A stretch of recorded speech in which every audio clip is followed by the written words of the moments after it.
peut commencer. Ah si, c'est bon. Vous voyez mon écran? Ouais, c'est bon. Oui. Aurélien, je pense que ça a démarré. On va juste vérifier si sur Telegram ou sur le chat, vous nous entendez. Et est-ce que vous voyez Reddy? Alors, est-ce que vous m'entendez là quand je parle? C'est bon? Oui, on t'entend, Aurélien. Nickel. On peut faire un petit test. Est-ce que ici, là, vous voyez mon écran là? Oui. Là, Oui, ici. on voit ton écran. Là? C'est parfait. D'accord. Parce que ce que j'ai fait, c'est que je voulais vous présenter certaines fonctionnalités qui se trouvent sur mon PC Linux. Donc, je suis connecté via TeamViewer sur ce PC qui affiche mon autre PC. Alors, avant Heidi, je ne sais pas qui est connecté parmi les participants.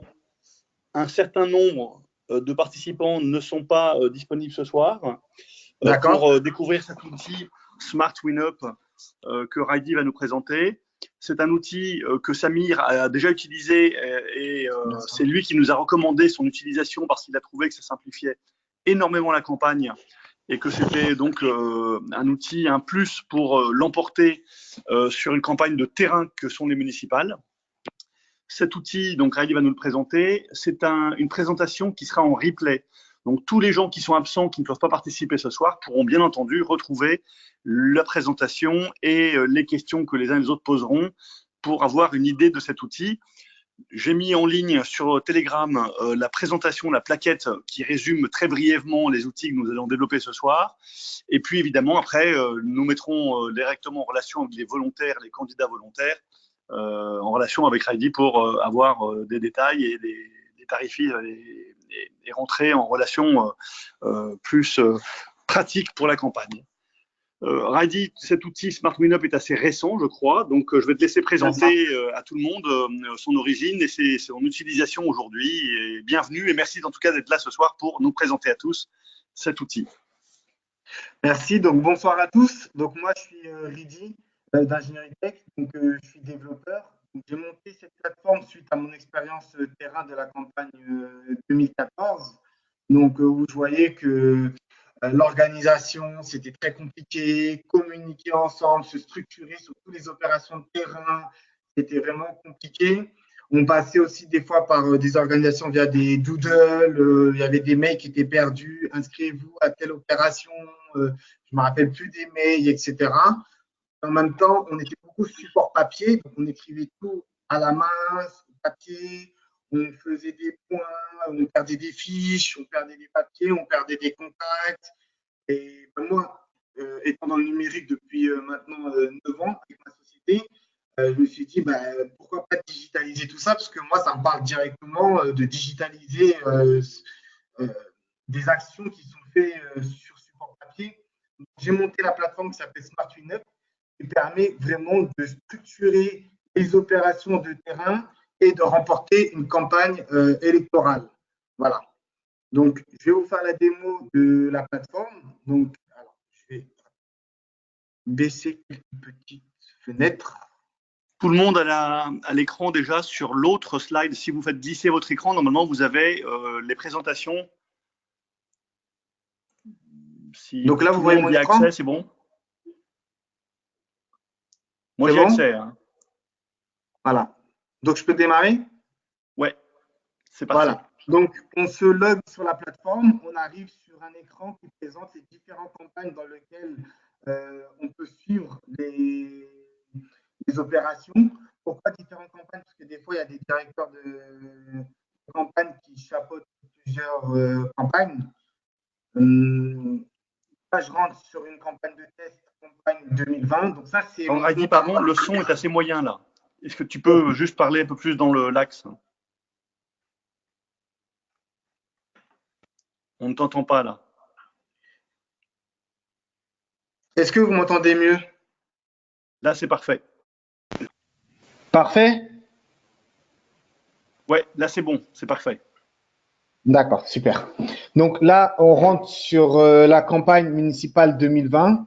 Donc, on voit qu'on a un dashboard, donc un écran d'accueil avec des éléments statistiques. Donc là, je vois le nombre d'habitants sur ma ville, J'ai importé une liste électorale, donc je vois la liste électorale, je vois le nombre d'opérations en cours, nombre d'opérations programmées, mon taux de participation, total d'opérations dont j'ai participé, total d'opérations créées par la liste, taux de conversion cible, taux de contact favorable et ici mes contacts sur la liste électorale. Voilà. Donc là, moi, c'est vraiment une campagne de test. Hein. Donc les éléments, il y a des éléments qui sont pas vraiment, qui reflètent pas vraiment la réalité. Ensuite, je continue à finaliser quelques éléments statistiques sur le dashboard. La plateforme, les fonctionnalités qui sont vraiment pertinentes et intéressantes, c'est la partie programmation d'une opération. Donc, sur cette interface, on voit les opérations qu'on peut programmer. Donc, les opérations de type affichage, tractage, boitage, porte-à-porte, phoning, réunion, événement. Lorsqu'on programme une opération, l'ensemble de mon équipe est informé. Donc, dans la partie organisation, vous me dites si je vais trop vite ou si vous voulez que je m'arrête sur un point. Dans la partie organisation équipe, dans un premier temps, on va rentrer l'ensemble de nos collaborateurs, de nos équipes. Donc, il y a la tête de liste, des équipiers. Et lorsqu'on va créer une opération, l'ensemble de mon équipe est alerté à l'instant T par mail, est informé de l'opération. Quand il y a une opération qui est créée, on va dans Agenda, Agenda des opérations, et on peut s'inscrire à une opération. Donc là, je vois dans les opérations en cours ou dans les opérations programmées, il y a des opérations. C'est bien sûr des éléments de test. Hein. Je clique, je m'inscris. Êtes-vous sûr de vouloir vous inscrire à cette opération? Je confirme. Lorsque je suis inscrit à l'opération passe directement sur l'écran au-dessus où il y a marqué opération en cours dont je suis inscrit. On a la possibilité de voir le nombre de coéquipiers inscrits et de participer directement à l'opération. Comme ça, lorsqu'on programme des opérations, on est informé de nombre de coéquipiers inscrits à l'opération. Donc, je vais aller sur la partie créer une opération pour vous montrer comment est située l'interface à l'intérieur. Si on crée une opération d'affichage, donc on doit rentrer le titre de l'opération, l'adresse de l'opération, l'adresse qui est rattachée à la base de données de toutes les adresses de France directement, début de l'opération, heure, fin de l'opération, donc le date de fin et heure de fin de l'opération, informations complémentaires sur l'opération. Exemple, entrée principale, place de marché, gare, voilà. On donne toutes les informations qu'on peut au maximum rattacher à l'opération. Et l'ensemble des équipiers sont informés. Il y a un bouton « Je participe à l'opération » parce que la tête de liste ou le candidat ou le directeur de campagne peut créer des opérations, mais n'est pas obligé d'être présent à l'opération ou le coordinateur, comment vous allez vous structurer en interne. Et comme je vous ai montré juste avant, ensuite, l'opération vient sur la partie agenda, agenda des opérations. On a notre agenda qu'on peut voir ici, mon agenda en ligne, qui nous permet de gérer nos disponibilités. Alors, je vais revenir où il y a des infos. Voilà, c'est des exemples. Donc, chaque opération dont j'ai souscrit se renseigne dans mon agenda et se met à la couleur que j'ai configurée par défaut par-dessus. Lorsque je renseigne une indisponibilité, moi j'ai choisi la couleur rouge, se met sur mon agenda couleur rouge. Si je suis indisponible, lorsqu'on crée une opération, on ne me voit pas visible. Donc, je suis bien sûr indisponible. On a la possibilité de voir les opérations qu'on a créées et qu'on n'y participe pas et les dates clés de la campagne. Moi, en tant que coordinateur qui ai créé plusieurs opérations, je retourne dans programmation d'une opération. J'ai le récap de l'ensemble des opérations que j'ai créées, le nombre de participants inscrits et le nombre de participants disponibles. Que veut dire cette interface? Donc, c'est-à-dire, tous les participants qui se sont inscrits, donc là, j'en ai un qui s'est inscrit et 3 qui sont disponibles. Mais s'il y a des personnes qui sont indisponibles, on ne les verra pas visibles parce qu'ils sont automatiquement indisponibles. Donc, on peut vérifier sur le petit bonhomme ici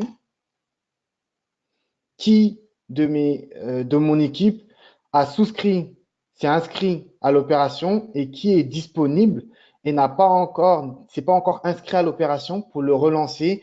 On a créé une opération, est-ce que tu es disponible ou pas? Parce que on voit que tu es disponible. Pourquoi tu t'es pas inscrit à l'opération? Voilà, on a vraiment une visibilité sur l'ensemble de notre équipe. Alors, comme toutes les plateformes, on a la partie Mon profil pour configurer les infos rattachées à mon profil. Et si on va sur les opérations, sur l'agenda des opérations, après qu'une opération a été créée et que l'opération est finalisée, on a la possibilité de laisser des commentaires. Les commentaires, c'est-à-dire, donc là, on a une opération de réunion. Je vais sur la partie commentaires. Je laisse un commentaire. Est-ce que c'est type de réunion appartement ou public, nombre de participants, commentaires sur l'opération, note de l'opération. Pourquoi ces informations sont très très importantes? Parce que par la suite, il y a un récap qui est fait et qui est visible bien sûr que par le candidat tête de liste et le directeur de campagne qui peut observer tous les commentaires de chaque équipier afin d'affiner les prochaines opérations, savoir ce qui a été positif, négatif sur l'opération. Donc là, sur l'opération affichage, on peut voir le commentaire. On voit nombre de panneaux couverts, commentaires sur l'opération. Est-ce que c'était collage ou simplement un simple contrôle? On peut voir sur les opérations. Alors, je vais voir si dans les programmés. Non, j'ai pas d'opération programmée. Événement. Hop là. Voilà. Donc, je peux mettre point positif, point négatif et commentaires sur l'opération. Voilà. Selon les opérations, on a des commentaires qui sont différents associés à l'opération et ces données remontent au candidat tête de liste, directeur de campagne ou le coordinateur selon vos organisations pour pouvoir affiner l'ensemble des opérations. Quand on crée une opération de porte-à-porte,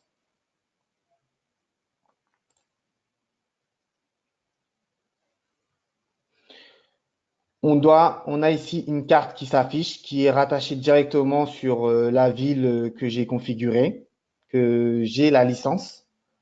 On peut voir les rues. On peut ajouter plusieurs adresses à effectuer du porte-à-porte. Et je vais vous faire une démonstration du porte-à-porte. Alors, agenda des opérations. Ici, j'ai une opération porte-à-porte qui est programmée. On voit plusieurs adresses et je clique sur démarrer. Voilà. Donc là, moi, j'ai configuré 2 adresses. Je vais faire rue des Frères Lumière. Bien sûr, toute la plateforme est responsive. Ça veut dire qu'elle est adaptée, bien sûr, au PC, tablette et smartphone. Donc là, je vais me mettre en format mobile, smartphone. Est-ce que vous voyez bien mon écran qui a changé de positionnement? Ouais, Allô? ouais, ça c'est Voilà. clair, ouais. Voilà, donc je me suis mis vraiment en version smartphone parce que le porte-à-porte est vraiment rattaché à une vue smartphone parce qu'on va être avec mon téléphone portable. Je mets numéro d'immeuble ou de maison, numéro de bâtiment si applicable. Donc là, je vais mettre exemple sur la rue des Frères Lumière à Melun, le numéro 1, le bâtiment B. Enregistrer. Boum, ça m'a mis immeuble de 3 étages. Ça m'a reconnu que le numéro 1B rue des Frères de Lumière est un immeuble de 3 étages. Pourquoi ça me l'a reconnu? Parce que un de mes équipiers, un membre de mon équipe, a déjà renseigné cette information. Donc, à partir du moment qu'une personne renseigne l'information est stockée pour l'ensemble des coéquipiers qui vont repasser par la suite à cette adresse-là. Si je reviens en arrière, hein. Je remets toujours le numéro 1. Je mets le bâtiment, on va dire R. Enregistrer. Ah, le numéro plutôt, excusez-moi, n'est pas enregistré dans la base. Donc, on doit donner des informations. Alors, est-ce que c'est un immeuble ou une maison? Si c'est une maison, bon, bah, ça se modifie automatiquement. Si c'est un immeuble, on doit mettre le nombre d'étages et le nombre de boîtes aux lettres. Nombre d'étages, euh, 3. Nombre de boîtes aux lettres, on va dire 10. J'ai une Hop là. remarque, Heidi. Oui, Il y a pas, on ne peut pas ajouter le code ou les codes d'entrée si jamais on en dispose ou que. Parfois, il y a des digicodes. On ne peut pas rajouter un digicode rattaché à l'immeuble. Non, actuellement, on ne peut pas rajouter de digicode rattaché à D'accord. l'immeuble, mais si c'est pertinent et c'est vraiment essentiel d'avoir cette information, bah moi, je le prends note et je l'implémente sur la plateforme. Comme vous pouvez voir sur la plateforme, il y a toujours, je suis revenu en version web, hein. Il y a toujours un petit bouton ici feedback qui permet de me faire des retours, soit un bug, soit une amélioration. Et moi, je traite directement l'information D'accord. ou le besoin. Dans les villes, en général, c'est assez utile. Il y a de plus en plus de digicodes. Parfois, il y en a deux ou trois d'ailleurs dans le même immeuble. D'accord? Donc, d'avoir un espace où on puisse les. Parfois, des gens vous disent tiens, venez dans mon immeuble parce que et voilà, je vous donne le code. Donc, c'est une information qui peut être assez judicieuse. Ok. Excuse-moi, D'accord. continue. Vas-y. Je. Pas de souci. Alors, hop là. Non, c'est effectivement Donc, très affiné dans l'ensemble. Hein. d'accord. Alors, je vais revenir sur le numéro 1B, enregistré. Voilà. Donc là, immeuble de 3 étages.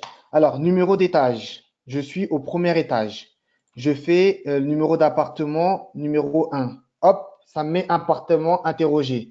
C'est-à-dire que sur l'opération porte à porte avec la thématique accès, je sais pas, on va dire sécurité, bah, il y a déjà une personne, un membre de mon équipe qui a déjà fait l'appartement numéro 1 qui se trouve à l'étage numéro 1. Donc, je n'ai pas besoin de la faire parce que l'appartement a déjà été interrogé.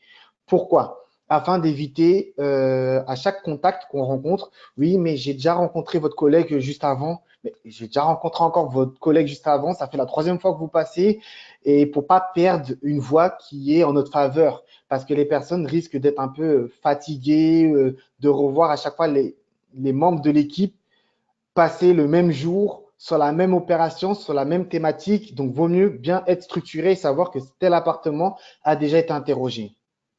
Là, je suis toujours au numéro 1. Je fais l'appartement numéro 2, c'est interrogé. Numéro de porte, numéro, on va dire 33. Ah, appartement non interrogé. Qu'est-ce que je fais? Je toque. S'il y a une porte fermée, je clique sur porte fermée. S'il y a une porte ouverte, je clique sur porte ouverte. Si il y a une porte à refaire, je clique sur porte à refaire. Donc, je clique. Qu'est-ce qui se passe? Porte à refaire, je dois choisir. Peut-être pas d'adulte ou contact occupé parce qu'il se peut qu'on tombe sur des enfants. Donc, bah, il n'y a pas d'adulte. On ne peut pas vraiment avoir des infos sur les personnes rattachées à cet appartement.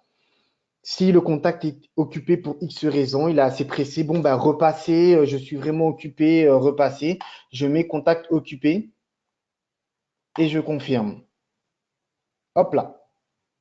Maintenant, vous avez vu que automatiquement, à partir du moment que j'ai validé, on est toujours sur l'étage numéro 1 parce que normalement, je suis censé faire l'ensemble de l'étage. Mais il y a toujours la possibilité de changer d'étage. Si je remets le numéro 33, c'est celui que je viens de faire et ça me met appartement à refaire, motif, contact occupé. Si l'appartement, je fais le numéro 34, l'appartement est non interrogé, j'échange avec la personne, le contact, donc je clique sur porte ouverte et ça me permet directement de saisir les informations rattachées au contact. Donc téléphone, email, civilité, nom, prénom, date de naissance, nationalité, tranche d'âge. Le but, c'est de rassembler le maximum d'informations qu'on peut, parce que tous les champs ne sont pas obligatoires, mais le maximum afin d'affiner notre tableau de contact et voir comment affiner les intentions de vote. il y a cette partie qui est très importante, c'est l'état du contact. Est-ce que c'est un soutien? Il est enthousiaste, hésitant, réservé, hostile. Souhaite recevoir des infos de la campagne, souhaite rencontrer la tête de liste, souhaite être appelé. Ensuite, pour finir, il y a la partie commentaire général qu'on peut mettre sur un contact. J'ai la possibilité d'ajouter un nouveau contact à la même adresse s'il y a plusieurs personnes qui votent à la même adresse. J'ai la possibilité de, en cliquant ajouter un nouveau contact à la même adresse, ça va raffecter sur la partie adresse, numéro de porte, étage, les mêmes informations rattachées au chemin qu'on a pris, donc au numéro 1B, étage numéro 1, porte 34. Changer de porte. Bon, bah, j'ai fait tout l'étage numéro 1. Je veux changer d'étage. J'ai la possibilité de changer d'étage, de ressaisir. Voilà. Deuxième étage, porte 1. Ah, non interrogé. Et rebelote. Voilà. Porte fermée. Donc, si je fais porte fermée, ça sera la même chose. Étage numéro 2, appartement 1. Bah, personne n'a ouvert la porte. Donc, j'ai échangé avec personne. Donc, c'est une porte à faire. Il faut échanger avec un contact. Donc, sur la partie porte à porte, on a vraiment 3 informations importantes. C'est porte fermée, porte ouverte, porte à refaire. Est-ce que ça va sur cette partie? Vous avez des questions ou ça va?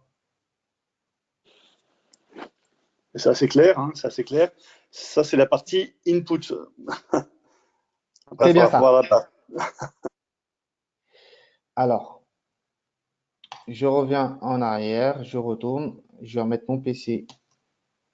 Voilà, en taille web.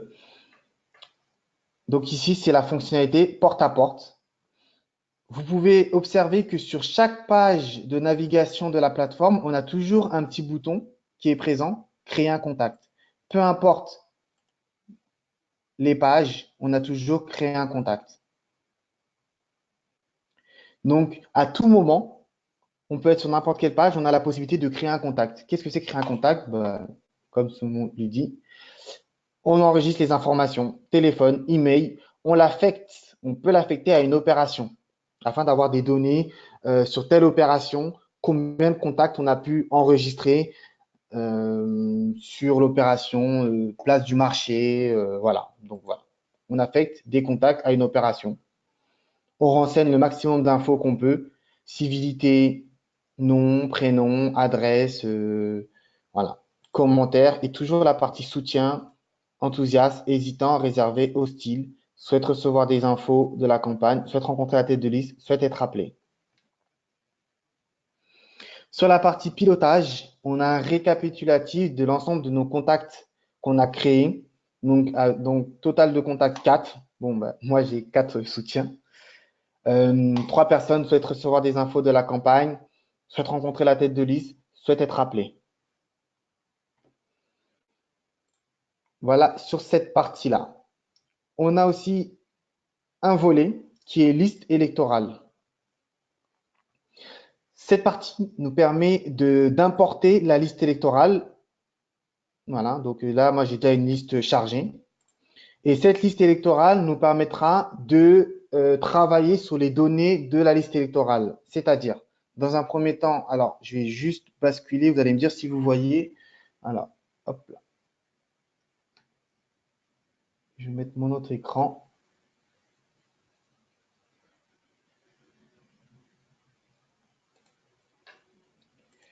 Hop là, voilà. Vous voyez mon écran? Oui.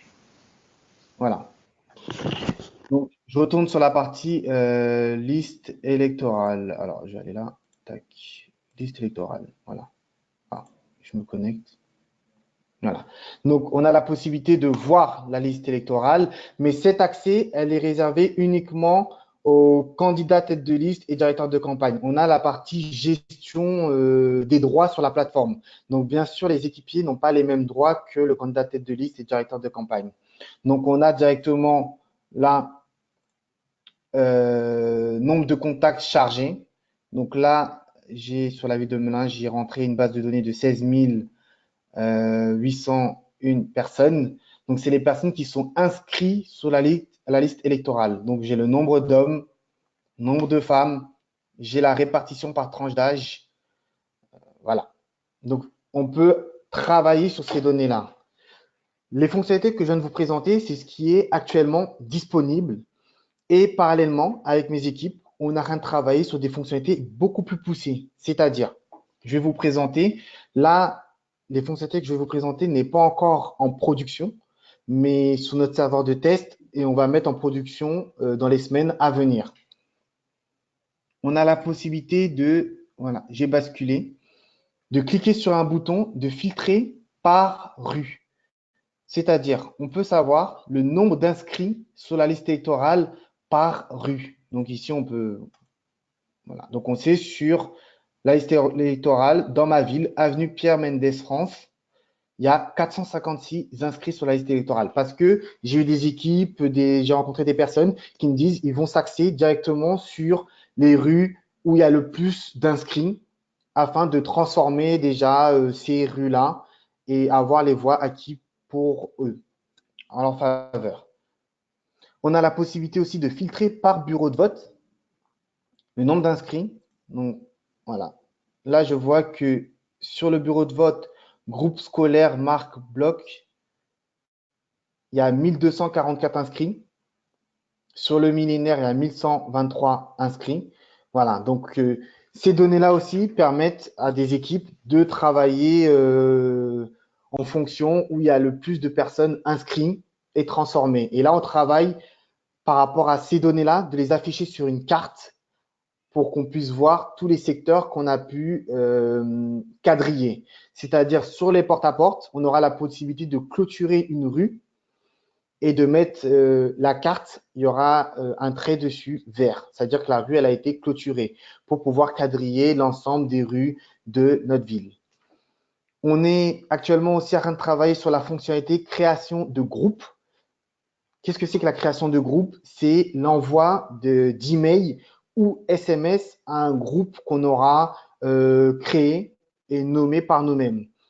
C'est-à-dire, il y a des personnes qui vont travailler sur, comme on peut voir sur cet écran-là, non, c'est là, peut-être sur une communication sur un groupe rattaché aux tranches d'âge, parce qu'on va envoyer peut-être un email ou un SMS aux plus jeunes qui est différent, aux 18-25 ans, qui est différent de la com qu'on va envoyer aux 46-55 ans et surtout de la com qu'on va envoyer aux plus de 66 ans. Il y a peut-être des manières d'approche, de communication, des thématiques qui seront pertinentes pour cette cible-là. On a la possibilité aussi d'envoyer des emails par groupe de bureau de vote.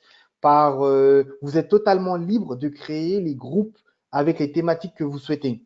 Moi, j'ai eu des retours qu'il y a des personnes, comme vous savez très bien que les élections, des fois, se jouent à quelques voix près, c'est-à-dire 30 voix, 50 voix, même des fois, même 10 voix. Donc, il y a des personnes qui vont jouer, qui vont créer des groupes de procuration. Donc, ils vont mettre dans ces groupes-là des personnes qui auront des procurations et nommer un responsable qui va travailler sur tous les contacts qui sont affectés au groupe procuration et vérifier que chaque contact a bien la procuration. Comme ça, s'il manque des voix, le groupe de procuration permettra de gagner. Parce qu'il y en a qui ont perdu de 50 voix, 20 voix, 10 voix. Et si on aurait affiné, on aurait pu déterminer l'ensemble de nos contacts qui a des procurations, ça aurait été victoire pour nous, quoi. Voilà. Donc, les groupes sont totalement libres. On peut les créer avec les intitulés qu'on veut. On peut affecter des contacts qu'on veut au groupe et envoyer la communication qu'on souhaite par groupe. J'ai eu aussi par exemple, des groupes thématiques, on sait qu'il y a des gens qui sont très préoccupés par des questions de sécurité.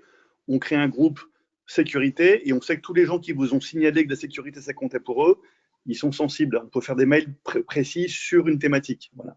C'est bien ça. Un exemple. C'est bien ça. Je travaille aussi, mais ce que j'ai eu comme demande de créer des groupes par bureau de vote parce que je vais mettre sur les bureaux de vote les résultats des votes passés de 2014, premier tour, deuxième tour, et la tendance de vote sur le bureau rattaché aux élections européennes. Donc là, on peut voir, c'est en cours de création. On affine. Donc, on a la possibilité de créer, en fait, de générer un groupe rattaché au bureau de vote et de voir les membres qui sont les membres, c'est-à-dire les contacts qui sont dans tel bureau de vote. C'est-à-dire qu'on peut travailler sur tel bureau de vote. Il y a eu plus de votes sur le candidat adverse. Donc, on a les contacts, les adresses de toutes les personnes qui votent sur tel bureau afin de les transformer pour nous. Et on peut déterminer aussi qui est envoyé. Quand je dis qui est envoyé, c'est-à-dire s'il y a un bureau de vote qui sont très sensibles et qui ont voté pour le candidat adverse, ben, on va envoyer peut-être la tête de liste, les rencontrer pour plus voilà, échanger avec eux, qui voient vraiment notre programme et qui rencontrent la tête de liste pour échanger. Donc, on a les contacts affectés à un bureau de vote précis donc, et qui sont inscrits sur la liste électorale. Heidi, alors attends, excuse-moi, je t'interromps. Donc, toi, tu as la base de données pour chaque municipalité des inscrits sur la liste électorale, c'est ça? Non, j'ai pas la base de données pour chaque municipalité inscrite sur la liste électorale. Cette base de données est disponible gratuitement en mairie. Donc, chaque candidat doit demander à la mairie la liste électorale, les inscrits sur la liste électorale. Le fichier, en fait, c'est un fichier CSV, Excel, qu'on va charger sur Smart WinUp. Et les champs sont standards, donc ça va être chargé naturellement, il n'y a pas de bug d'un format différent d'une mairie à l'autre? Non, il n'y aura pas de bug, mais dans tous les cas, s'il y a quoi que ce soit, moi, je suis disponible, je suis joignable. Pourquoi il n'y a pas de bug? Parce que moi, j'ai travaillé sur un fichier existant, donc c'est le fichier de 2014. Et quand on charge le fichier, on a, alors 2014, hop là. Alors, ça charge parce que là, il y a 16 000, je crois, données qui chargent. Voilà. Donc, le système va lire automatiquement les champs de mon fichier. Alors, j'attends, ma page est en train de charger. Le système va lire, le programme va lire les champs, les titres de mon fichier et on va pouvoir affecter chaque titre à chaque champ. Donc là, les titres que vous voyez, c'est les titres de mon fichier. Donc le fichier, on peut le voir, il est en dessous, il est ici. Donc chaque champ, chaque titre est récupéré automatiquement et ça sera au candidat tête de liste ou au directeur de campagne de prendre de 5 minutes à affecter chaque champ au bon endroit. Voilà, date de naissance. Et tous ces éléments permettra au système de trier, d'avoir le tableau que je vous ai montré juste avant, par catégorie d'âge, tranche d'âge, par bureau de vote, etc. Donc, dessus, on n'aura pas les emails et on n'aura pas les téléphones. Ça va être à nous d'associer à un contact qui est déjà dans la base ces détails qu'on n'a pas encore. Donc, ma question, c'est si je croise quelqu'un dans la rue et qu'il me donne son nom, est-ce qu'il va essayer de réconcilier le nom que je tape dans créer un contact avec la base de données déjà saisie de la base électorale? Alors, c'est une très bonne question. Justement, ce qu'on a mis en place, c'est que on a mis en place un filtre, un moteur de recherche. Lorsqu'on saisit nom, prénom d'une personne, ça nous informe directement si la personne est sur la liste électorale, oui ou non. Ça, c'est fort. Et si la personne est sur la liste électorale, bah, on peut bien sûr adapter notre discours en fonction de la personne qui est sur la liste électorale. Et si la personne n'est pas sur la liste électorale, on peut l'inviter sur échange à s'inscrire. Et on a la possibilité, après que la personne soit inscrite, de remonter l'information, mais seulement le candidat tête de liste et le directeur de campagne peut valider que la personne est inscrite sur la liste électorale et l'ajouter à notre base de données qu'on peut voir ici. C'est pour ça. Oui. Il y a aussi des gens qui sont inscrits sur la liste électorale depuis 2014. Hein. Oui, oui. Bah, dans tous les cas, quand on récupère le fichier là pour 2020, ça va être toutes les personnes inscrites réellement sur la liste électorale. D'accord. Depuis très longtemps, depuis toujours. Toutes les personnes qui sont inscrites. Et dernière chose, quand on fait du porte-à-porte, par exemple, je vais sur une rue avec un numéro, est-ce qu'il va… oui, bah pareil, le moteur de recherche va voir si quand on tape un nom, ça correspond à quelqu'un de la base. Ouais, d'accord, ok. Oui, oui, effectivement. Et si j'ai pensé aussi, c'est que si il y a deux personnes qui ont le même prénom et nom de famille, ça peut arriver. Bah, en fait, le moteur de recherche fait une recherche sur le nom, prénom et affiche directement l'adresse aussi. Comme ça, on peut voir en fonction de d'où on est, est-ce que Très bien, c'est ouais. telle personne ou pas, parce que c'est deux adresses différentes. Super, Voilà. super. C'est pour ça que sur le tableau de bord, on a, bon, moi, c'est sur ma version test, hein. On a mes contacts sur la liste électorale. Ça veut dire que je peux créer 100 contacts, mais il y en a peut-être que 50 qui sont inscrits sur la liste électorale. Le taux de conversion cible, c'est un calcul entre les contacts qu'ils ont. Alors, je vais l'ouvrir sur un nouvel onglet, hein. Les contacts où leur état sont hésitants, réservés, hostiles. Donc, c'est des personnes que je dois transformer, si je peux dire ça comme ça, transformer. Donc, ici, on a le taux de conversion cible. Et le taux de conversion de contact favorable, c'est rattaché à la partie soutien et enthousiaste. C'est les personnes qui sont favorables pour voter pour moi. J'ai quelques questions de la part de nos participants.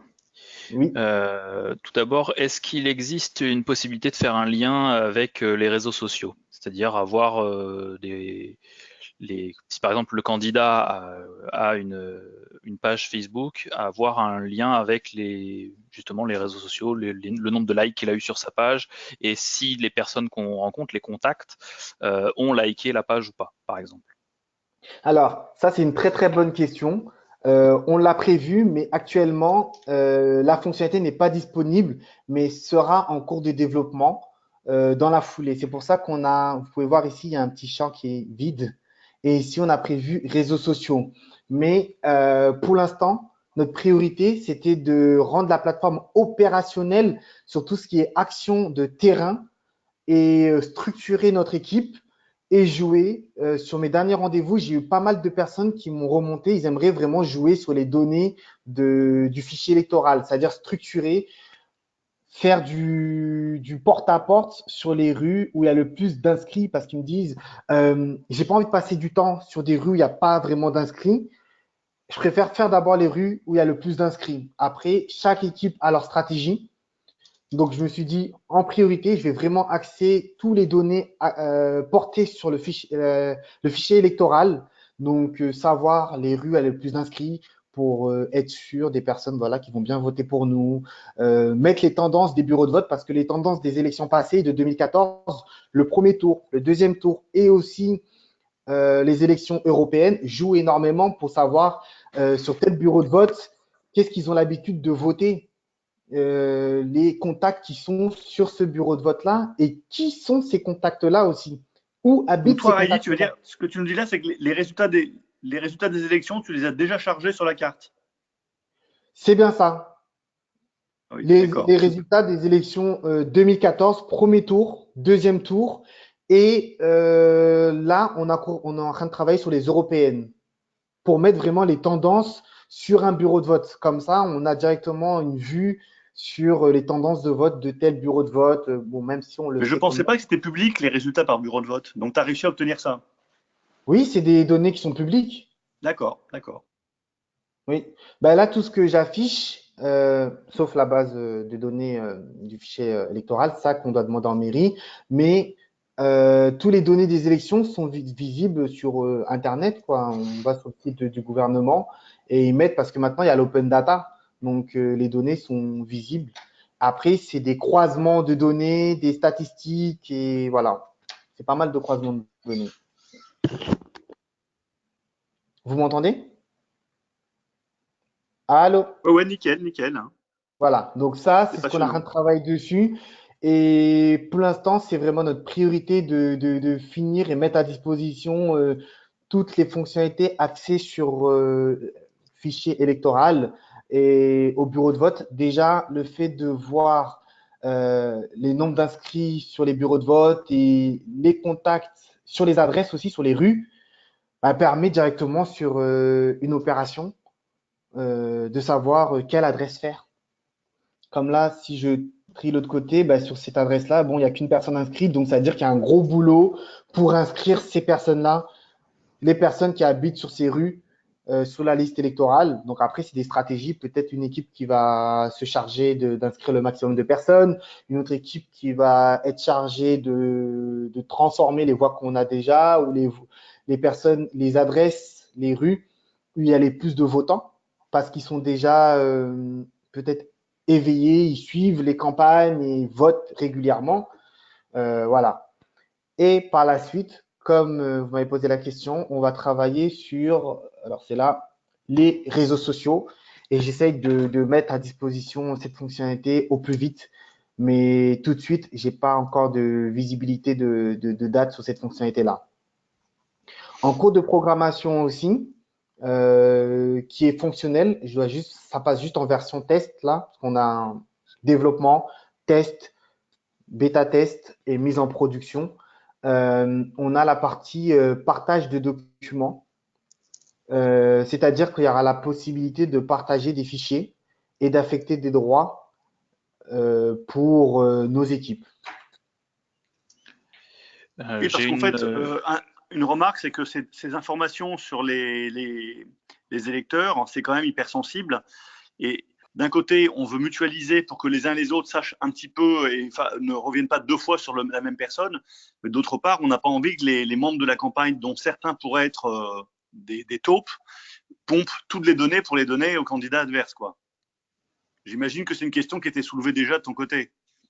Oui, après, faut savoir que les données, l'ensemble des éléments que vous voyez actuellement, c'est rattaché à des droits. Moi, j'ai les droits, je suis candidat, donc j'ai la possibilité de voir la liste électorale, j'ai la possibilité de faire cette fonctionnalité, certaines actions sur la plateforme, mais les équipiers, eux ont seulement la fonctionnalité de créer des opérations et de voir leurs contacts à eux qu'ils ont créés. Ils ne voient pas les contacts des autres parce qu'en campagne, on sait que ça joue aussi sur une histoire de points, hein. Quand je dis poids, c'est l'équipier qui a le plus de contacts, etc., favorable, voilà, pour la liste finale. Et bien sûr, de s'inscrire sur les opérations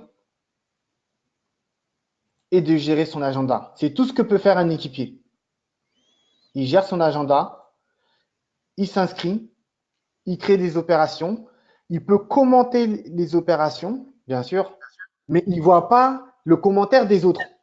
Il n'y a que la tête de liste et le directeur de campagne qui peut voir les commentaires des autres, voir les contacts de chaque personne. C'est pour ça qu'il se peut qu'il y ait certaines redondances. Quand je dis redondance, c'est en termes de contact. L'équipier A a enregistré un contact, l'équipier B a enregistré le même contact. Ça, c'est possible parce qu'il n'y a pas de transmission de contact entre les équipiers. On ne sait pas qui a vu qui afin d'éviter quoi que ce soit. Ok. Maintenant, si j'ai contact, si chaque fois qu'il y a un candidat, enfin un coéquipier tape un contact et le contact est déjà sur la liste parce qu'on a importé le fichier de la liste électorale, chacun va étoffer le contact qui appartient à la base de données centrale. C'est bien ça. C'est bien ça. Ouais. Ok. Juste une remarque et tu vas peut-être pouvoir nous dire comment tu protèges ces données. Je pense que tu sais en tant qu'entrepreneur dans le milieu des nouvelles technologies que tout fichier contenant des données personnelles est très sensible et fait l'objet normalement d'une déclaration à la CNIL. Du coup, qu'est-ce que tu peux nous dire par rapport à ton application sur tout ce qui est RGPD ? Alors, notre application, elle est RGPD compliant et il y a aussi une déclaration à la CNIL. On pourra vous transmettre les documents par rapport à ça. Sur les contacts, c'est des données opt-in, ça veut dire qu'on nous transmet les contacts, donc numéro de téléphone, email et l'ensemble des informations. Il y a un envoi de email ou SMS qui est généré, mais pour l'instant, on part sur email pour informer le contact de ses droits et qu'il est enregistré sur une plateforme. Donc voilà, on informe. Par rapport à la liste électorale, on a des données qui est publique, quand je dis publique, qui est transmis au candidat et que le candidat peut travailler sur ces données-là. C'est pour ça que la liste électorale n'est pas ouverte à tout le monde. Elle est seulement, les données de traitement sont seulement pour les candidats et directeurs de campagne. Et on n'a pas le numéro de téléphone, l'email pour avoir plus d'informations sur la personne. Mais là, par rapport à ça, nous pourrons vous fournir un document comme quoi, une attestation qu'on est RGPD compliant et qu'on est déclaré à la CNIL, sachant que notre plateforme est une plateforme hébergée en France et les serveurs sont en France. Et la base de données n'est pas à l'étranger comme, entre guillemets, vous pouvez me dire, comme Nation Builder. Voilà. Ok. J'ai une autre question, là c'est plus, on va dire, pratique. Combien de temps tu estimes nécessaire pour être à l'aise sur la plateforme, pour faire la saisie par exemple des données initiales, ou même comprendre comment elle fonctionne et que n'importe quelle personne, n'importe quel équipier ou même le tête de liste puisse l'utiliser facilement? Combien de temps? Alors, Est-ce il que faudra. par exemple il y a une formation nécessaire ou est-ce que c'est assez enfin oui c'est ça, est-ce qu'il y a une formation vraiment nécessaire pour que la prise en main soit efficace? Oui, il y a une formation nécessaire. Donc, une formation, comme vous le souhaitez, selon vos organisations. Actuellement, effectivement, je fais souvent des formations à l'ensemble des équipes et ensuite une formation à un référent qui va être chargé de reléguer, entre guillemets, relayer ou accompagner en cas de besoin. Mais la prise en main est très, très, très facile parce que les équipes que j'ai formées actuellement, il y a des personnes jeunes et d'autres moins jeunes, mais tout le monde arrive à l'utiliser parce que c'est une plateforme qui est accessible sur le web et en version mobile. Les seules actions que doit faire un équipier, c'est de s'inscrire lorsqu'il reçoit un email d'une opération, s'inscrire, donc cliquer sur je m'inscris, donc je confirme.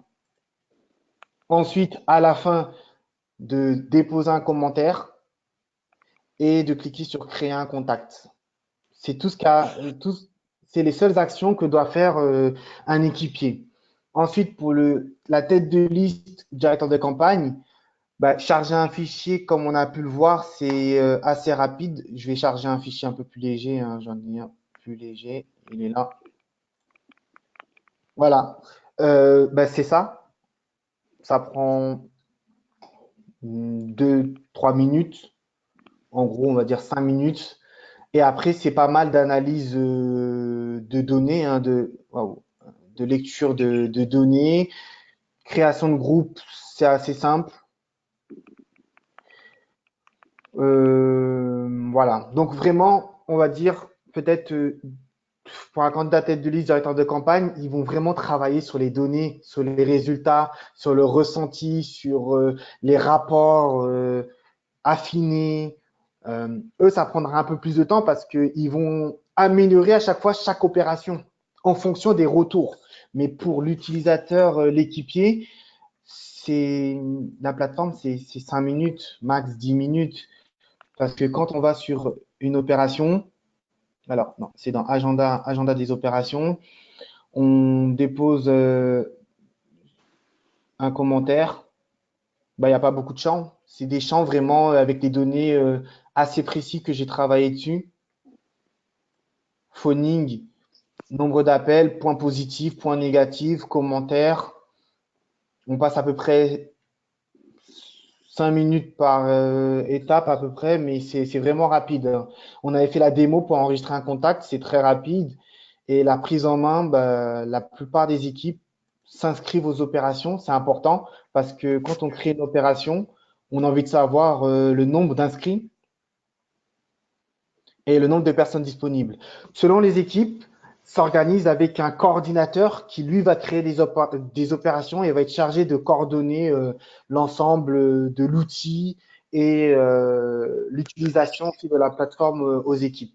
Mais c'est très simple, c'est très rapide parce que j'ai vraiment axé sur l'UX, en fait, l'expérience utilisateur et mettre des boutons vraiment visibles, simples, sans aller dans les éléments très complexes. J'ai une question sur chaque action. Donc, tu m'as dit qu'il y avait un référent qui a créé l'action ou qui peut être le coordinateur de l'action. Oui. Ses coordonnées, notamment son portable, sont visibles pour que les participants puissent l'appeler s'il y a un pépin ou quelque chose? Oui, parce que quand on va organisation, équipe, bon, là, moi, je suis dans la partie test, voilà, on a l'équipe. Donc, on a nom, prénom, adresse mail et numéro de Voilà, téléphone oui. qu'on a configuré directement dans la partie mon profil. Donc, j'ai renseigné mes informations. J'ai mis aussi une photo et on peut le voir dans équipe. Et ça, tous les membres de mon équipe ont accès à cette interface. Bien sûr, quelque chose d'important, c'est que le bouton supprimer est visible que par moi parce que moi, je suis Ouais, ouais. candidat. Voilà.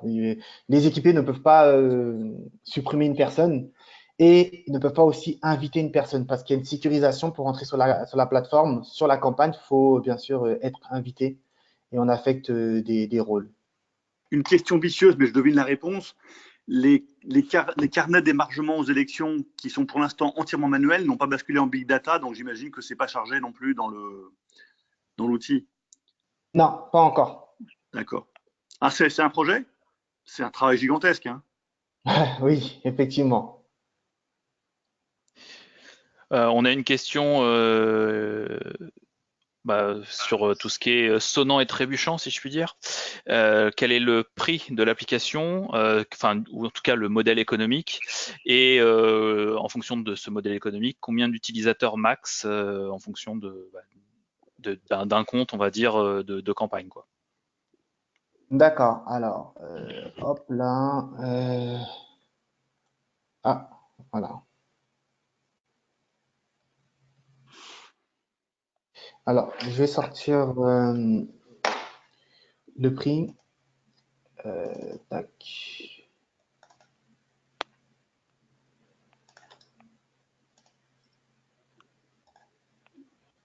Voilà. Alors, le prix, c'est rattaché au nombre d'habitants dans la ville. Donc, vous m'entendez bien? Si c'est une ville de moins de 1000 habitants, le prix est de 150 euros TTC pour un an, 12 mois. Si le nombre d'habitants est compris entre 1000 à 9000, c'est 350 euros TTC pour 12 mois. Idem pour entre 9000 à 30 000 habitants, c'est 550 euros TTC pour 12 mois. Entre 30 000 et 100 000 habitants, c'est 850 euros TTC, pareil pour 12 mois. Et plus de 100 000 habitants, c'est 1150 euros pour 12 mois. Donc, en termes de coûts, on est sur des coûts vraiment très attractifs comparé à, bien sûr, Nation Builder qui, les coûts sont très, très élevés. Et le prix de la licence est rattaché par nombre d'habitants parce que selon le nombre d'habitants, selon les villes, la taille des villes, nombre d'habitants, les budgets sont différents. Et or, bien sûr, le coût de la ville de Paris, qui là, c'est entre Paris, Lyon, Marseille, qui est structuré en arrondissement. Là, c'est des coûts différents des licences que je viens de vous énoncer. Donc ça veut dire que donc à Paris, Lyon, Marseille, on va prendre l'outil uniquement pour un arrondissement qui peut être plus ou moins grand, sachant qu'à Paris, par exemple, les 4 arrondissements du centre ont été réunis, donc c'est plus le même format qu'en 2014, puisqu'il y a une seule mairie. Donc là, c'est affiné par la taille de l'arrondissement. C'est bien ça, c'est bien ça. C'est affiné par la taille de l'arrondissement, mais il y a la possibilité d'avoir une vue globale. Mais ça, c'est une licence supplémentaire pour une personne qui chapeaute, entre guillemets, un candidat ou un directeur de campagne qui chapeaute chaque licence axée sur chaque arrondissement. D'accord, d'accord. Alors, Voilà. la deuxième question, c'est, donc ça dure un an. au bout d'un an, on veut mettre en sommeil parce qu'il n'y a pas de campagne, il n'y a rien, mais on voudrait garder les données, il faut payer la licence ou on peut réactiver la licence avec toutes les informations un an après, 2 ans après Pour les pour d'autres élections ou c'est Oui, par par rapport à exemple quoi? pour les législatives, où on a quadrillé un territoire et on se dit bah, j'aimerais bien récupérer les mêmes données qui auront changé, qui auront évolué, mais je voudrais réutiliser le travail de base que j'ai fait. Alors, ça, cette question-là, effectivement, c'est une très bonne question. On prévoit de mettre un export de données, exporter les données, mais on prévoit aussi de faire évoluer. Ça, c'est la V1 qui est accès au municipal. Dès qu'on aura Oui, fini oui. les fonctionnalités accès au municipal, on fait la V2 qui a accès aux prochaines élections qui sont législatives, départementales, régionales, toutes les élections qui arrivent, puisqu'on est sur une période où chaque année il y a des élections. On prévoit d'évoluer la plateforme pour chaque type d'élection. Parce qu'il ne faut pas oublier qu'actuellement, la plateforme elle va être quadrillée sur les municipales, donc sur une ville, sur un petit territoire. Et lorsqu'on va sur départemental ou la région, c'est un plus grand territoire. Donc, la plateforme doit s'évoluer en termes sur la carte, la cartographie, sur tous les éléments, sur l'ensemble de l'espace du territoire, c'est-à-dire soit de la région, du département, voilà.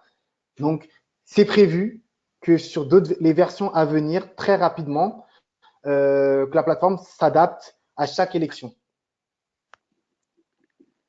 Et bien Parce que ces sûr, informations-là, bon, encore une fois, ça. Alors après, la question d'ailleurs de l'upload des nouvelles listes électorales, sachant que chaque année, elles évoluent, il y a des gens qui s'en vont et des gens qui arrivent. L'intérêt, c'est de ne pas perdre ceux qui sont toujours là, de ne pas les perdre avec toutes les informations qu'on a glanées pendant la campagne. Ouais. Donc, pouvoir les exploiter, sachant que les périmètres ne sont plus les mêmes d'une élection à l'autre. Et que les régionales, c'est la fusion d'une multitude de municipales, de gens qui vont s'allier ensemble. Donc, oui, oui, tout ça, j'imagine que ce n'est pas simple. Hein. Ouais. OK. voilà. Mais il faut savoir que la licence est axée sur une campagne axée municipale. Ouais, Si vous ouais. prenez une licence régionale ou départementale ou peu importe, ça sera une nouvelle licence avec un coût différent. Et bien sûr, la plateforme s'adapte directement à l'élection. D'accord. OK. Voilà. J'ai des questions plus techniques, alors ça va pas forcément parler à tout le monde, mais c'est plutôt pour savoir en termes de sécurité des données et comment dire et accès à l'application en termes si jamais il y a un problème technique. Qu'est-ce qui nous garantit que nos données ne sont pas perdues, que l'application sera accessible quand on en a besoin, des choses comme ça en fait. En gros, l'hébergement, comment ça se passe au niveau hébergement? Est-ce que vous avez tout ce qu'il faut en termes d'infrastructure pour suivre la cadence, puisque je pense que vous allez avoir peut-être de plus en plus de personnes qui vont utiliser voilà. Alors, justement, c'est une très bonne question. Donc, par rapport à ça, nous, on a bien sûr un serveur dédié, hein, donc on n'est pas sur du mutualisé, on est sur du dédié et on a tout ce qui est système de backup et de monitoring pour regarder tout ce qui se passe sur le trafic, le flux, le volume. Voilà, donc avec notre système de backup, donc il y a toujours les sauvegardes qui est effectuées. Donc, les données sont toujours stockées pour pas que ça soit perdu en cas de coupure de la plateforme. Maintenant, la plateforme elle est accessible tout le temps, régulièrement, mais nos serveurs sont chez OVH, donc qui est un hébergeur français, je pense que vous connaissez. On n'est Oui. pas à l'abri, bien sûr, que je sais pas qu'il y ait, je dis n'importe quoi, un incident dans leur serveur et que ça soit un peu coupé. Mais nous, Oui, on le travaille risque zéro n'existe pas. Mais exactement. et voilà, si à partir du moment où vous travaillez avec OVH, eux vous garantissent une certaine mise à disposition, on va dire, de l'équipement. Donc après, vous vous retournez sur OVH s'il y a le moindre souci. Ça, je le comprends tout à fait. Attention, parce que OVH protège l'accès au serveur, mais pas au logiciel qu'on installe sur le serveur. Donc, si le logiciel a une faille, Non, mais ça, OVH on parle n'y pas pour rien. là, on parle pas des failles, on parle surtout en termes techniques, en fait, sur si s'il y a un serveur qui tombe, en fait, tout simplement. Si un serveur tombe, est-ce que l'application reste accessible parce qu'elle est backupée sur un autre serveur? Ça, mais ça, c'est des problèmes d'infrastructure. C'est vraiment des trucs techniques pour être sûr que en pleine campagne, en fait, on soit pas pris au dépourvu parce que l'application n'est plus accessible, nos données sont perdues, etc. C'est ça, en fait, c'est juste un problème de sécurité, pas dans le sens faille, mais sécurité dans le sens conservation des données. C'est bien Voilà. ça. Mais j'ai été rassuré par ce que vous avez dit. C'est bon. Ok. Vous avez d'autres questions? Je suis disponible, hein. J'aime bien. Personnellement, j'ai pas d'autres questions. Enfin, ça va être des questions très techniques, donc je pense pas que ça concerne tout le monde. Je les poserai plus tard. Mais j'ai pas d'autres questions là à transmettre. Parce que les gens posent des questions via un chat. Ah, d'accord. Si on fait une commande groupée d'un certain nombre de licences, est-ce qu'il y a des remises à partir d'un certain effet de seuil? Oui, c'est possible. Ok, à discuter. C'est bien ça. Bon, ça, je pense que c'est à nos colistiers, enfin nos candidats de se grouper, de réfléchir entre eux qui veut l'utiliser et après faire une demande groupée tous ensemble, Aurélien, je pense. Oui, mais celle de la question était, je posais la question pour savoir si ça valait l'enjeu de effectivement ce travail collégial avant. Ok. Voilà. D'autres questions autour de nous? Il y a des gens qui ont des...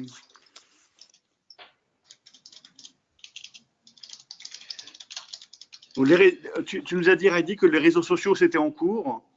Parce que des outils comme... il y a des outils qui sont plus axés réseaux sociaux. Toi, tu ne l'as pas encore développé. C'est une question plutôt de semaines, de mois, ou c'est peut-être pour une prochaine élection? Alors, comme j'ai dit en amont, je peux pas encore malheureusement vous dire de planning. D'accord. C'est prévu, mais là actuellement, je suis pas mal, comment dire, on axe beaucoup sur les données axées sur les fichiers des inscrits et vraiment qu'on quadrille tous les éléments et fonctionnalités axées opérations de terrain parce que euh, les campagnes françaises, on est beaucoup axé sur les opérations de terrain, mais c'est prévu. J'ai déjà mon équipe qui a déjà fait une étude dessus. On a déjà tout rédigé, on a déjà prévu. Il manque plus qu'à mettre ça dans le planning de développement, mais c'est prévu. Maintenant, malheureusement, je ne peux pas vous dire actuellement de date exacte ou approximative, mais lorsqu'il y a une nouvelle fonctionnalité qui sort, l'ensemble des personnes qui ont une licence sur Smart Hub est informé des nouvelles fonctionnalités qui sortent. Ok. Oui, quelque chose d'important aussi. Les seules fonctionnalités qui rentrent en surcoût de la licence, c'est l'envoi des emails groupés et de SMS. Alors, les emails groupés, ça peut représenter combien sur un... C'est selon la taille du fichier? Non, C'est en c'est pas selon fonction. la. Oui, voilà, c'est en fonction des groupes et des emails que vous allez envoyer par groupe. C'est pour ça que cette fonctionnalité n'est pas disponible pour tout le monde. Ça va être une tarification en fonction du nombre de mails et de la taille de la base ou parce que je ne sais pas si on a 10 000 mails ou 5 000 mails ou 1000 mails, ça va être des tarifs différents. C'est pas rattaché à la taille de la base, c'est rattaché que au nombre de mails. Bien sûr, il y aura des paliers, donc X nombre d'emails par mois ou par voilà, il y aura des paliers. Et actuellement, on est en train de travailler sur la tarification, mais en tarif, ça ne changera pas. On est vraiment sur des tarifs bas parce que c'est pas vraiment notre, on va dire, business model ou notre cœur de majorer ou Vous avez votre propre plateforme de mailing ou vous passez par un partenaire type Sendinblue pour faire vos envois groupés? On passe par un partenaire de type Sendinblue, mais c'est pas Sendinblue, on passe par Mailjet. Mailjet, d'accord. Voilà, donc ça veut dire que c'est leur tarif qui va être répercuté entre guillemets sur les envois massifs. Et bien sûr que tous les autres emails envoyés sur la plateforme, c'est pour nous. Parce qu'en fait, l'enjeu, c'est que les mails ne soient pas classés comme du spam par ceux qui reçoivent. Donc, ils ont des techniques pour que les mails soient perçus comme naturels et pas du spam. Ouais. Exactement, c'est pour ça qu'on est passé par eux. D'accord. Mais sinon, on peut faire un extract de la base et utiliser son propre outil soi-même, hein, j'imagine. Si vous le souhaitez, oui. OK. Bah, l'avantage d'associer le mailing avec les groupes prédéfinis, c'est que par exemple sur une thématique ou sur une tranche d'âge, la sélection, le filtre se fait automatiquement. Sinon, il faut refaire ça nous-mêmes. Bon, c'est pas simple. C'est bien ça, c'est bien ça. C'est pour ça qu'on a mis la fonctionnalité création de groupe. Comme je Ouais. disais, il y a plusieurs personnes qui vont jouer sur une communication selon les tranches d'âge, selon les bureaux de vote, selon bien sûr, comme je disais, les procurations et d'autres sur d'autres critères. Et la plateforme Smart Up permet de créer ces groupes et d'envoyer des emails spécifiques par groupe. Et le filtre est déjà fait en amont. Je vous entends plus. Parce que j'ai pas d'autres questions. Je suis en train de relire le chat pour vérifier si j'ai d'autres questions. Là, c'est une question qui s'adresse à Aurélien en fait. Apparemment, vous aviez un logiciel au PLD qui permettait d'aspirer des données. Aurélien, tu m'entends?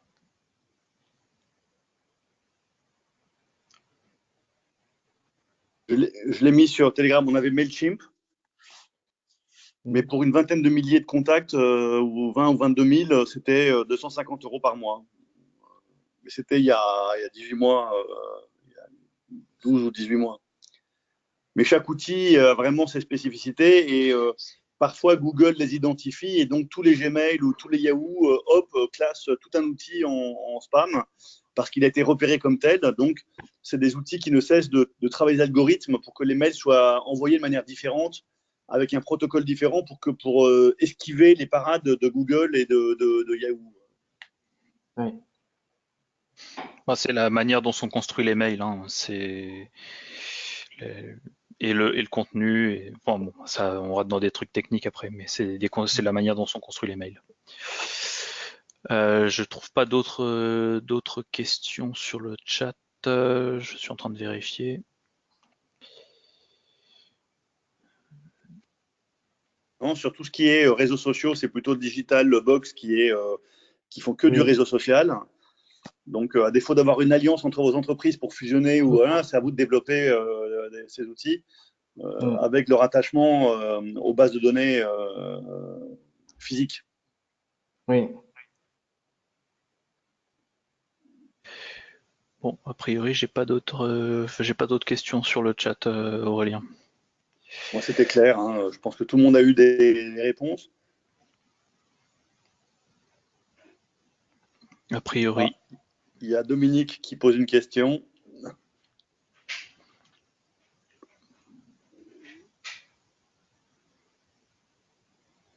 De toute façon, si le choix est fait sur cet outil, il y aura, je pense, les candidats se positionneront, se grouperont et le mieux ce sera de faire une formation commune aux gens qui auront choisi cet outil. Ça a l'air assez ergonomique. Je pense qu'il y aura un suivi, un accompagnement plutôt de qualité. Donc voilà, ceux qui veulent se lancer, on en reparle, on formalise ça et je ne doute pas de la.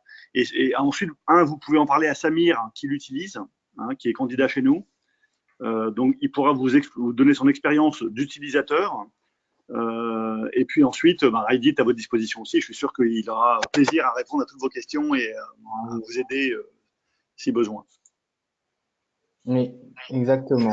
Je suis disponible, n'hésitez pas. Même entre-temps, si vous avez d'autres questions, n'hésitez surtout pas à me les transmettre et je suis disponible pour répondre S'il y a à des vos questions, vous me les envoyez, je les transmettrai à Heidi et je les remettrai sur le fil Telegram pour que tout le monde puisse en bénéficier. Et puis ces échanges restent en replay, donc vous pourrez revoir les échanges et si vous avez raté un morceau de la discussion, réécouter tranquillement avec les slides. Hein, et donc, j'ai mis le document aussi PDF qui est très résumé. Hein, je pense que ce que Radi nous a montré est beaucoup plus détaillé, évidemment. Mais le PDF est en ligne sur notre fil. Et puis, encore une fois, s'il faut reposer des questions, on n'hésitera pas. Je crois qu'Radi est extrêmement accueillant et volontaire pour être voilà, très commercial et très accueillant dans nos questions. Exactement. Merci Radi. Merci à vous. On se tient au courant pour la suite.